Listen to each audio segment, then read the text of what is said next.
You've seen it before. That epic anime moment when the protagonist parries everything, effortless, perfect, untouchable. The anime is cool for like 5 seconds, but after that, the anime gets old fast. Welcome to the hot take you didn't know you needed. Why Parry Everything anime is bad, and how we can make this anime better.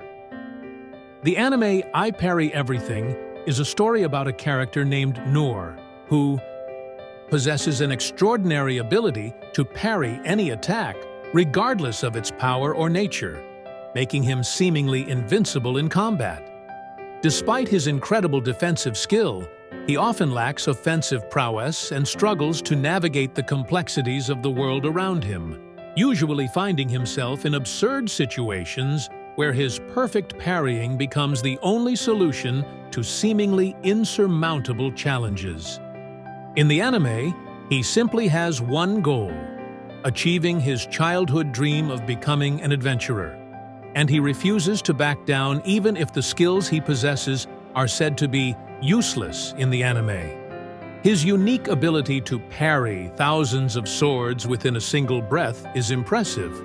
But surely you need more than that if you wish to become an adventurer of worth in the anime. So it shouldn't be surprising that his path towards this set-in-stone goal will be long and arduous, but luckily, Noor is no stranger to good old-fashioned hard work within the anime. What awaits him might as well be surprising and odd, but he is determined to stop at nothing. This anime has the tension problem where great anime fights need one key ingredient: tension. You should be thinking, oh my god, will the hero make it? But when the protagonist effortlessly blocks every attack, guess what happens? Cue parry montage. Zero tension, no stakes, just clang, flick, yawn. Compare that to the desperation of Gon vs. P2 in Hunter x Hunter, or the brutal chaos of Yuji vs. Mahito in Jujutsu Kaisen. Those fights? Pure tension. This anime also has a problem with predictability. Here's a harsh truth. Predictability is the death of good storytelling. And when every fight plays out like this, attack, parry, attack, parry, you know exactly what's coming next. It's like watching a rerun on TV. No surprises, no twists, just the same tired pattern over and over. Fights should be unpredictable, filled with moments that make you gasp. The anime got a video game boss syndrome as well. Ever fought a boss in a video game where you just spam the block button until your thumbs cramp? Insert montage of a player repeatedly parrying in a boss fight. It's repetitive. It's boring. That's what Parry Everything anime feels like. A boss fight with bad game design. A good fight isn't just about defense. It's about dodging, countering, adapting. The anime rule of cool is outdated. I get it. The stoic, untouchable hero who parries everything looks cool for a moment. But here's the thing. Coolness has a shelf life. The first time? Wow, amazing. The 10th time? Meh. By the 100th time? Please stop. To stay truly cool, fights need variety, stakes, and moments of genuine struggle. No struggle, no growth in the anime. The best fights in anime aren't just about flashy moves. They're about storytelling. The hero starts weak, unsure. They struggle, adapt, and finally overcome impossible odds.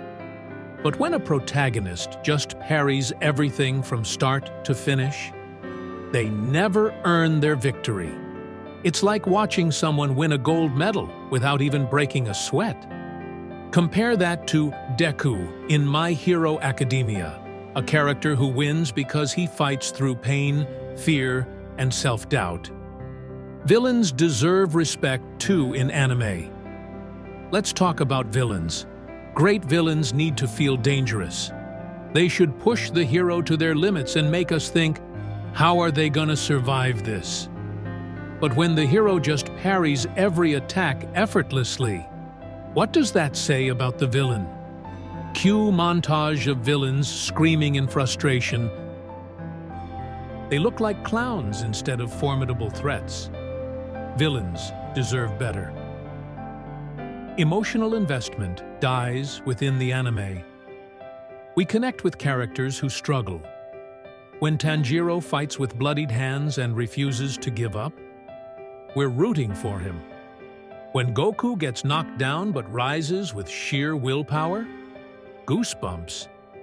But when Mr. Cool Samurai casually deflects every attack without flinching, we check out emotionally.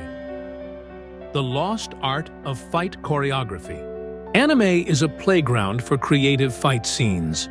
We've seen characters fight with mecha suits, musical instruments, freaking psychic powers. So why settle for boring parry routines when the possibilities are endless? Give us wild counters, terrain-based tactics, desperate last-second dodges. That's the stuff unforgettable battles are made of. Even the fantasy anime needs rules. I know what you're thinking, but anime doesn't have to be realistic. True, but even fantasy worlds need rules. Gravity still exists. Blades still cut. When nothing ever lands because everything is parried, the fight loses all weight and consequence. It becomes a cartoonish spectacle instead of a meaningful clash. Audience fatigue is real for the anime fans. Let's be honest. We've all dropped a show because it got too repetitive. And guess what happens when every fight scene turns into a predictable parry fest? Viewers get bored. Anime creators take notes. Variety is the spice of life, and fight choreography. Breaking the cycle. Here's how we can fix this problem and bring anime fights back to greatness. Let the hero take hits. A little blood never hurt anyone. Show struggle and adaptation. We want to see characters grow in real time. Get creative with choreography. Dodges, counters, environmental tactics. Go wild. Respect the villain. Make them unpredictable and dangerous. Redemption arc. Hope for the future. The good news? Some anime are already breaking free from the parry trap. Vinland Saga embraces messy, raw, emotional combat. Chainsaw Man delivers chaotic, unpredictable battles. Attack on Titan keeps us guessing with brutal, high-stakes fights. These shows prove that audiences want messy, chaotic, heart-pounding battles. Final takeaway for this anime. Why it matters. Yay, this anime is so bad it's good series only works maybe as a weekly release. Type of watch. Instead of trying to binge it, you notice how much things get repeated.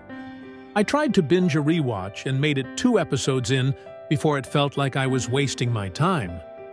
It was fun enough watching the action, but I do agree that the main character being this dumb did get frustrating after a while in the anime. Being so incredibly oblivious and ignorant of everything for no reason. Imagine being effectively the most powerful being on the planet and not realizing it in the anime. That trope is so stupid every time it comes up. Like you can accept it for the first few episodes where the main character has barely done anything, but after a while, it's just utterly ridiculous. At the end of the day, fights aren't just about swords clashing or fists flying. They're about storytelling. Messy, dangerous, high-stakes battles. That's what makes anime unforgettable. So, the next time you see a hero parry every single attack without flinching, remember, it's not epic, it's not impressive, it's lazy storytelling. And honestly, we deserve better. Mic drop. Like, comment and share. If you're ready for better anime fights. What's your favorite chaotic anime battle? Drop it below. Subscribe for more hot takes on anime and storytelling.